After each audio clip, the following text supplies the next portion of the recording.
¿Qué tal? ¿Cómo están? Bienvenidos a Agenda Económica, edición de día lunes, iniciando esta semana. Gracias por acompañarnos a esta hora para revisar los temas más importantes del día. 8 en punto, iniciamos esta revisión de 30 minutos con lo más importante para comenzar esta jornada con una semana que va a estar cargada sobre todo a la negociación por los acuerdos de mínimos comunes en el Congreso. Vamos a estar revisando detalles. Partimos de inmediato con nuestro resumen de noticias que está vinculado precisamente a este tema, a las ayudas económicas que está entregando el Estado, porque la ministra Carla Rubilar confirmó que ya se estaba pagando de manera adelantada el ingreso familiar de emergencia ampliado. Este beneficio correspondiente al mes de mayo, el pago correspondiente al mes de mayo, ya se comenzó a pagar a partir de este fin de semana. 500.000 hogares recibieron ya esta ayuda del Estado que, recordemos, busca favorecer precisamente a las familias que han sufrido más en el contexto de la pandemia. Y lo vinculamos de inmediato también con la negociación que está en curso entre la oposición y el gobierno para sacar adelante los proyectos en el Congreso esta semana con máxima celeridad para generar este ingreso familiar de emergencia reforzado y buscar un punto en común finalmente entre el gobierno y el Ejecutivo. Vamos a estar revisando detalles en unos minutos de lo que dijo precisamente la ministra de Desarrollo Social y también de reacciones en el Congreso sobre este debate. Tenemos información bien fresca también respecto a las proyecciones económicas para este año, porque la OECD, la Organización de Cooperación Económica para el Desarrollo, entregó sus proyecciones de crecimiento para este 2021, corregidas al alza en la economía a nivel global, que crecerá para este año un 5,8%. En su última proyección en diciembre pasado había estimado un crecimiento de 4,2%. Hay un repunte bien grande, dado principalmente por un avance en el proceso de vacunación, por las medidas de estímulo económico que han implementado, por ejemplo, Estados Unidos y Europa. Para Chile incluso también hay una mejora sustantiva. Para este año se espera un crecimiento de 6,7% y para el próximo un 3,5%. Los fundamentos, cuáles son las proyecciones, es lo que vamos a estar revisando en instantes con el informe de la OECD. También vamos a revisar detalles del balance que han hecho desde la Dirección de Presupuestos sobre la recaudación fiscal. ¿Se acuerdan que el año pasado, en medio de la discusión sobre una reforma tributaria, se implementó un impuesto digital, un IVA a los productos y servicios digitales? Pues bien, este mecanismo de recaudación ya ha logrado recaudar para el Estado más de 210 millones de dólares. Es uno de los datos que entregó el gobierno, la Dirección de Presupuesto en particular, sobre la recaudación fiscal en el año 2020. Bien interesante porque además también muestra un repunte en la recaudación por concepto de IVA en términos generales, que muestra también o es reflejo de el mayor consumo interno. Vamos a revisar también esos detalles en unos minutos más.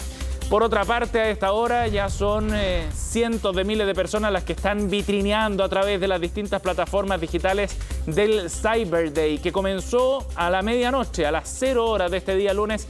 Ya comenzó esta campaña que se ha transformado en una suerte de tradición del comercio digital, podríamos decirlo así. 2 veces al año se realiza este evento, con la particularidad de que se sumaron muchas más empresas este año, más de 60 pymes a este Cyber Day que promete batir récords nuevamente. No solo por mejores condiciones económicas que puedan haber en este contexto, por una demanda también interna mucho más fuerte, sino porque además los hábitos relacionados al consumo digital han cambiado profundamente en el último año, sobre todo forzado por la pandemia, ya lo sabemos. Vamos a estar revisando también detalles de aquello durante esta mañana. Por último, les contamos que los indicadores bursátiles comenzaron este día lunes con números negativos, con una caída, por ejemplo, en el Nikkei de Japón en torno a 1 punto porcentual, mientras que el índice de Hong Kong logró cerrar finalmente con un indicador algo más plano y una subida de apenas 0,09%, casi neutro. En Alemania hasta ahora la caída es de 0,11%. Londres no está operando en el día de hoy y tampoco lo hará Wall Street, que hoy día estará cerrado por feriado en Estados Unidos. Mientras tanto, el cobre durante esta jornada de la Bolsa de Metales de Londres ha tenido un rendimiento disonante durante la mañana porque había comenzado con ganancias. A esta hora, en todo caso, está cerrando en terreno algo más plano, 0,01% de caída apenas, $4.69 la libra para el metal rojo. Bien, así entonces comenzamos esta edición de Agenda Económica con nuestro resumen de noticias y vamos de inmediato a revisar detalle de esta discusión sobre las medidas, los mecanismos de apoyo a las familias chilenas en el contexto de la pandemia y esta discusión de la agenda de mínimos comunes. Hay un dato bien interesante al respecto porque el apoyo precisamente a las familias ya comenzó durante este fin de semana, así lo adelantó la ministra de Desarrollo Social, Carla Rubilar, quien confirmaba que a partir de este sábado 500.000 hogares ya recibieron por adelantado el ingreso familiar de emergencia ampliado. Este IFE reforzado llegaba hasta los 100.000 pesos por hogar. Se contemplaba para los meses de abril y de mayo. Y a partir del sábado ya entonces varias familias, 500.000 como decíamos, empezaron a recibir este mecanismo de apoyo de 100.000 pesos por integrante de cada hogar. Es un apoyo relevante en momentos en que sabemos además los contagios han ido al alza y las medidas de confinamiento se mantienen para buena parte del territorio nacional. Los pagos estaban contemplados para empezar en el día de hoy, se adelantaron un poco, se van a extender hasta el 8 de junio. Las transferencias presenciales, se explicaba desde el Ministerio, se realizan a partir de este miércoles, donde en la Caja de Compensación Los Héroes y en Banco Estado. Dijo además la ministra Rubilar que la próxima postulación podría abarcar ya al 100% del registro social de hogares. Recordemos que ese ha sido uno de los puntos en común entre la oposición y el Ejecutivo respecto al próximo IFE, al IFE que saldrá fruto de las negociaciones políticas en la búsqueda de estos mínimos comunes. Escuchemos qué fue lo que dijo la ministra Rubilar este fin de semana refiriéndose precisamente a este tema. Lo que queremos hacer es que la próxima postulación, que se inicia entre el 5 y el 15 de junio, ojalá sea mejorado con el ingreso familiar de emergencia universal. Este proyecto de ley que está en el Congreso Nacional, que esperamos que se apruebe la próxima semana en la Cámara y después en el Senado, y que nos permitirá aumentar los montos que recibirán las familias en sus hogares. Bueno, ese será el contexto entonces para el inicio de las negociaciones a partir de esta semana y con máxima premura también los tiempos apremian en el Congreso para sacar adelante estos proyectos que envió el gobierno. Recordemos que la semana pasada ya presentó el Ejecutivo sus propias propuestas y el Congreso será ahora el espacio donde se tendrá que debatir este tema para buscar este IFE ampliado por 3 meses, junio, julio, agosto, y que lo que busca es estar por sobre la línea de pobreza, es decir, más allá de los 177.000 pesos aproximadamente por persona que definen ese rango. Veremos si es que hay puntos de común acuerdo rápidos, porque hay apuro precisamente en sacar adelante esta batería de proyectos de apoyo para las familias, para las pymes también y de apoyo financiero, se entiende, al sector de salud. Escuchemos reacciones desde el oficialismo y la oposición, se refirieron también a lo que viene en el Congreso. Esperamos que el acuerdo de mínimos comunes pueda ser despachado a la brevedad de la Cámara de Diputados, la próxima semana. Y le hacemos un llamado al Senado a despacharlo rápidamente, a dejar discusiones mezquinas con tinte presidencial para poder apoyar rápidamente a las familias y a las pymes. Estamos abiertos, como siempre, a discutir el tema de fondo, incluso poder mejorar en parte el apoyo a las familias y a las pymes, pero que no signifique esto trabar el debate, que no signifique demorar votaciones. Esperamos que esta semana, tanto del Senado como de la Cámara, podamos sacar adelante estos proyectos. Nosotros en la oposición estamos al tanto del sentido de celeridad y urgencia con que debemos sacar adelante estas ayudas. No obstante, hay cerca de un 30% de diferencia del punto de vista del esfuerzo fiscal que se requieren para dimensionar el monto de estas ayudas. Y en consecuencia, si el gobierno no acoge una negociación que permita elevar el monto de las ayudas, tanto a las pymes como a las personas, nos veremos obligados a sacar adelante estos proyectos, porque la necesidad tiene cara de hereje, pero también de repensar la posibilidad de un cuarto retiro del 10% si es que estas ayudas no dan cuenta de la crisis económica y sanitaria que vive el país. Bien, vamos a ir a otro tema, 8:09 para revisar las proyecciones que ha hecho la OCDE. Esta mañana en Europa se entregó precisamente el detalle de estas nuevas proyecciones económicas para el mundo en este 2021 y son muy buenas noticias las que nos entregó la Organización Económica para el Desarrollo, interinstancia que integra precisamente nuestro país. La economía a nivel mundial va a crecer un 5,8% este año, una corrección al alza notoriamente mayor respecto respecto al dato que se había entregado en diciembre. Para esa época se proyectaba un crecimiento de solo 4,2%. Son buenas noticias, aunque la economía en términos generales para recuperar sus niveles prepandemia va a tomar un buen tiempo y las realidades de cada una de las economías son muy distintas. De hecho, el título de este reporte económico de la OCDE precisamente dice eso, una recuperación económica muy desigual. Los invito a que veamos la siguiente gráfica que ha publicado precisamente la OCDE y que muestra esa desigualdad en la recuperación. Fíjense que en la parte alta aparecen los países de China, Turquía y Corea, que serían los que recuperarían más rápido su nivel prepandemia. Eso es lo que marca cada una de esas líneas verticales que ustedes están viendo en pantalla. Por lo tanto, mientras más corta es la barra, más rápida es la recuperación de la economía. Antes de 2020, China y Turquía, por ejemplo, ya recuperarán sus niveles prepandemia. Otras economías avanzadas como Estados Unidos lo harán a partir de este año 2021, al igual que Japón y Alemania ya recuperarán niveles prepandemia para este 2021. Pero fíjense lo que pasa en otras economías dentro del G20. La barra más larga de toda esta gráfica la tiene Argentina, que recuperaría su nivel, el tamaño de su economía. Los niveles que tenía antes de la pandemia recién los va a recuperar para fines del año 2026. Esa es la magnitud del impacto económico. Sudáfrica, por ejemplo, recién para fines del año 2024 llegaría a los niveles prepandemia. Arabia Saudita lo haría para el año 2023. México a fines de ese año también, parte de la recuperación económica que refleja la OCDE. Veamos el siguiente gráfico porque aquí aparece Chile mencionado entre las economías emergentes. Ya les contábamos, China y Turquía ya recuperaron sus niveles prepandemia. Rusia lo hace a mediados de este año y Chile será uno de los países de más rápida recuperación. Y eso es bien relevante. Antes de fines del 2021, Chile ya recuperaría sus niveles del tamaño de la economía, del tamaño del PIB prepandemia. Dentro de las economías emergentes, la cuarta más rápida en recuperarse, noticia bien relevante. De hecho, en el informe detallado para Chile hay algunos análisis que vale la pena mirar con detención.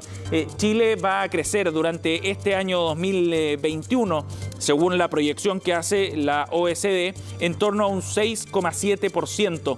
Es una recuperación mucho más rápida de la que se había proyectado en diciembre pasado.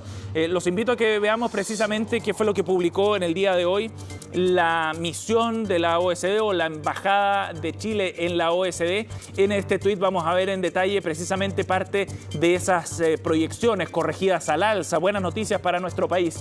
La nueva proyección de la OECD es de 6,7%, destaca este tuit, en comparación a lo que había proyectado a comienzos o en diciembre pasado más bien, que estaba en torno a un 4,2%. Hay un repunte enorme. ¿Por qué, dice la OECD? Bueno, porque el proceso de vacunación ha avanzado mucho más rápido, porque las medidas de estímulo económico también que se han inyectado a la economía han surtido efecto y de esta manera entonces para el año 2022 se espera también un crecimiento en torno a un 3,5%. Es más bajo que este año, por cierto, pero de todas maneras son buenas noticias. Y ya para fines de este año se habrá recuperado todo lo que se perdió en la pandemia.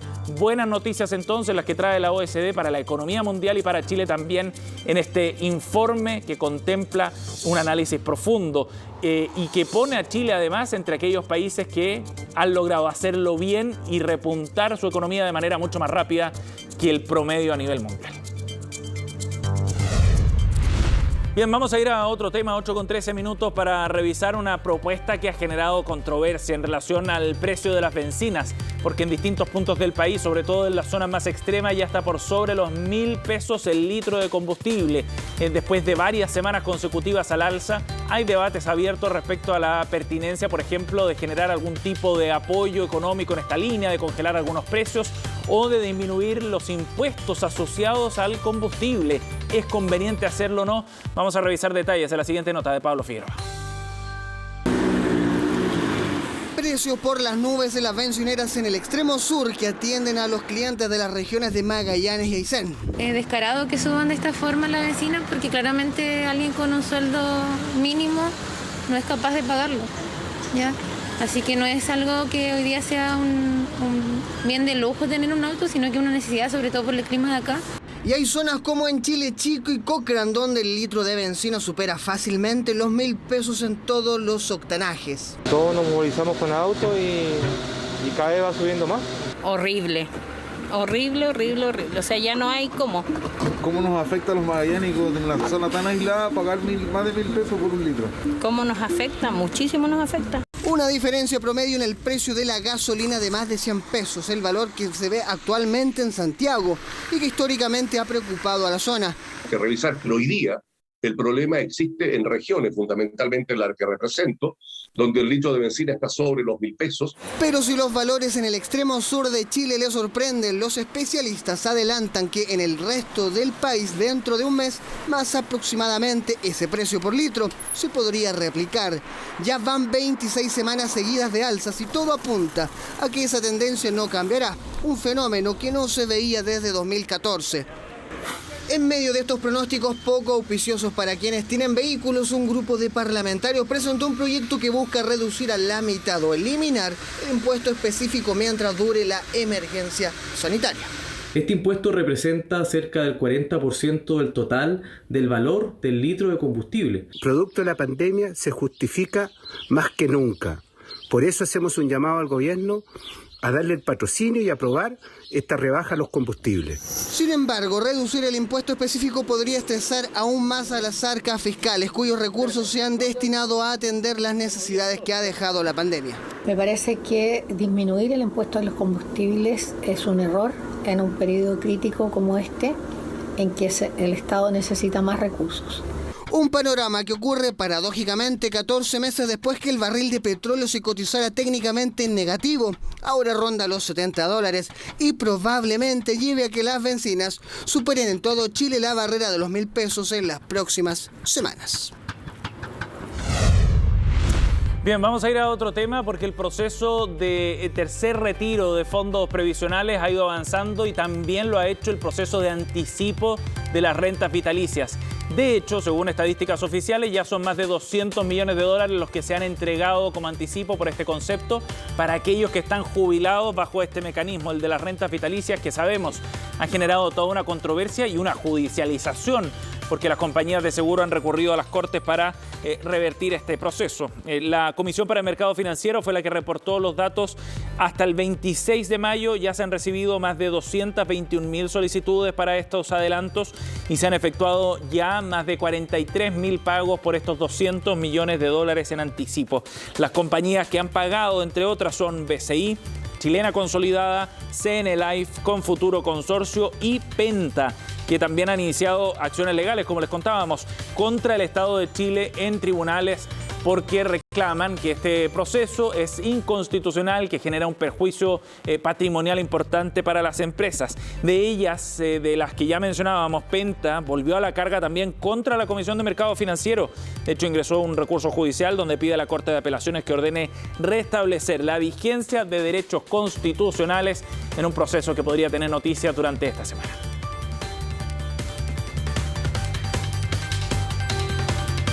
Bien, 8:17, nos vamos a ir a una pausa. Al regreso estaremos de vuelta en conversación con la constituyente Tania Madriaga en nuestra sección en la que abordamos algunos de los temas económicos que se discutirán en la próxima convención constitucional. Vamos a la pausa y volvemos de inmediato.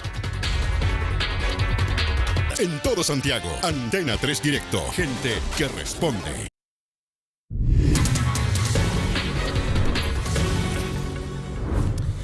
Bien, estamos de vuelta en Agenda Económica 8:20 para conversar sobre los desafíos en materia económica en particular que deberá enfrentar la próxima Convención Constitucional cuando empiece a sesionar y a trabajar ya en la redacción de la nueva Carta Magna. Vamos al contacto a esta hora con una de las constituyentes elegidas en la última elección. Estamos en contacto con Tania Madriaga, convencional constituyente por el Distrito 7 de Valparaíso. Tania, gracias por acompañarnos. Hola, buenos días. Buenos días. Tania, bueno, vamos a ir abordando varios temas específicos que generan más debate desde el punto de vista económico.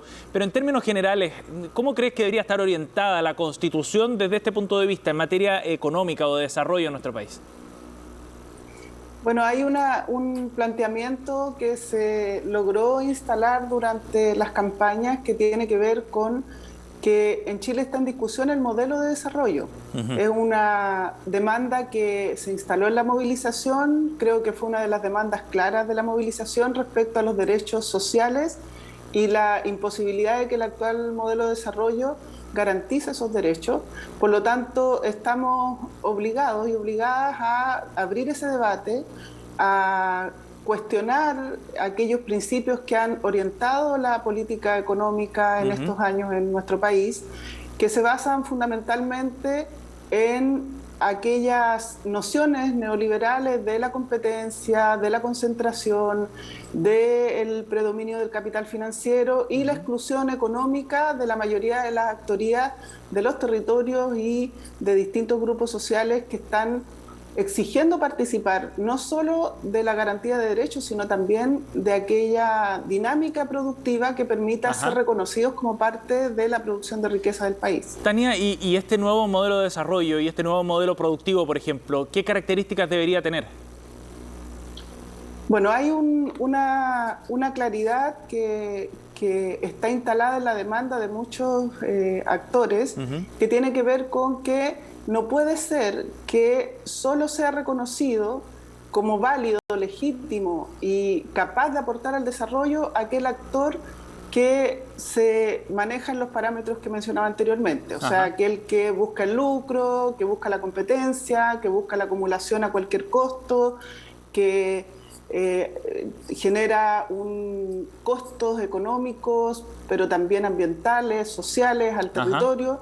Es ese actor, que es un actor en particular, no puede ser el único actor legítimo en la economía de nuestro país, y por eso entonces actorías como por ejemplo las mujeres y su aporte al sistema de cuidados, o por ejemplo las economías locales, o por ejemplo la disputa por el borde costero, donde hay tradiciones de producción económica que están siendo marginadas y retiradas de esos lugares a costa de la vida de esas familias y esas tradiciones y esas comunidades. Entonces, hay otras actorías que tienen que lograr entrar a la discusión legítima de cómo se produce, y por supuesto los trabajadores y las trabajadoras, que en Chile tienen una condición muy excluida de sus capacidades de negociación, discusión y propuesta. Sí, en ese sentido, Tania, para ir a algunos detalles específicos, ¿qué rol debería jugar el Estado como actor, precisamente como nuevo actor dentro de esta nueva economía? En términos activos me refiero, no solo como regulador.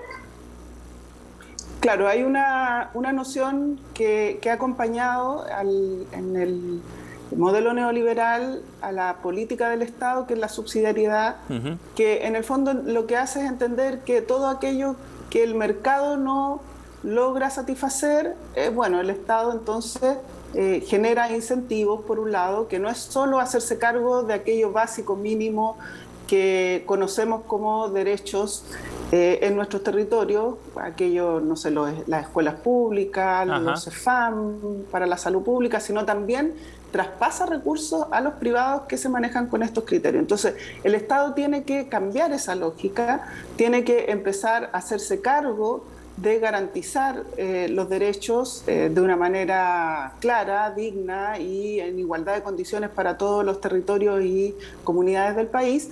Y por otro lado, también apoyar otro tipo de actorías, como mencionaba, ¿no? No solo aquellas que se manejan en torno a la competitividad y el lucro, sino que hay muchas actorías en nuestro país que se manejan con criterios de solidaridad, de cooperación, de apoyo mutuo, de desarrollo local, y no han sido apoyadas por el Estado. Y con un rol activo del Estado, se entiende, para poder empujarlas.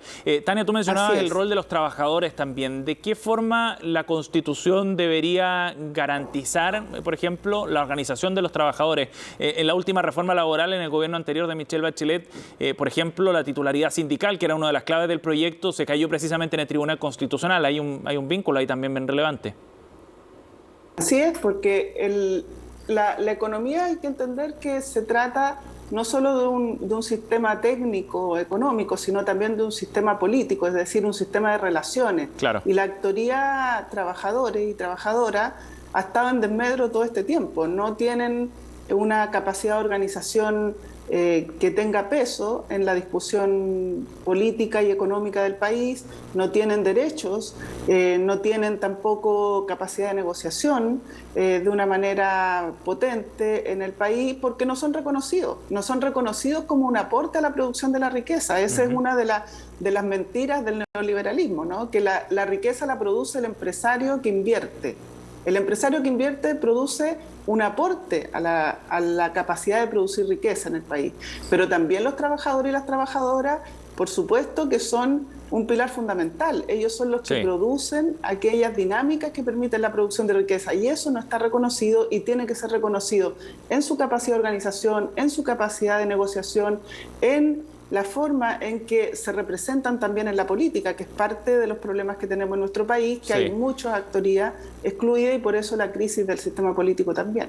Tania, otro tema muy relevante tiene que ver con el Banco Central y su rol, ¿no?, garantizado precisamente a nivel constitucional. ¿Usted es partidaria de modificarlo en términos de la autonomía que tiene hoy día, por ejemplo?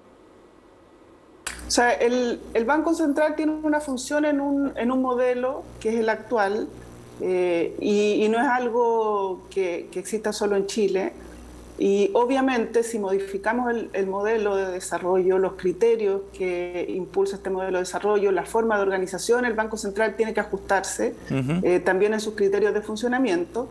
Y por supuesto que deberíamos tener una institución que tenga capacidad de regulación, capacidad de ir generando una política de cierta estabilidad que permita pensar en el mediano plazo, no solo en el corto plazo, y que tenga autonomía, pero una autonomía que sea transparente, una autonomía que esté de cara a la ciudadanía, donde estén claros los criterios, estén claros quién la compone, cómo toman las decisiones, a quién favorece, todo eso que hoy día no tenemos. Bien. Tania, gracias por conversar con nosotros esta mañana para conocer un poco más de los temas y debates que se llevarán a la Convención Constitucional. Muy amable, buen día. Muchas gracias, Sebastián. Que estén bien. Igual, chao. Bien, 8:28. Antes de cerrar Agenda Económica, les contamos que en unos minutos ya tendremos las cifras del desempleo para el trimestre febrero-abril. El INE va a entregar su boletín correspondiente a este trimestre. Veremos si es que se mantiene esta tendencia de freno en la recuperación del empleo que ya había mostrado el indicador anterior, el correspondiente al trimestre enero, febrero, marzo. Veremos cuál es la tendencia, sobre todo a la luz de los últimos indicadores de actividad que no han sido tan positivos, sobre todo en materia laboral. Una cosa es la recuperación de la actividad económica y otra que se generen los puestos de trabajo aún perdidos. Vamos a estar con esa información, por supuesto, en los noticieros a continuación en CNN Chile. Ya nos vamos, gracias por acompañarnos. Viene la información internacional ahora. Mario Arriagada y Conexión Global con ustedes. Que tengan un buen día.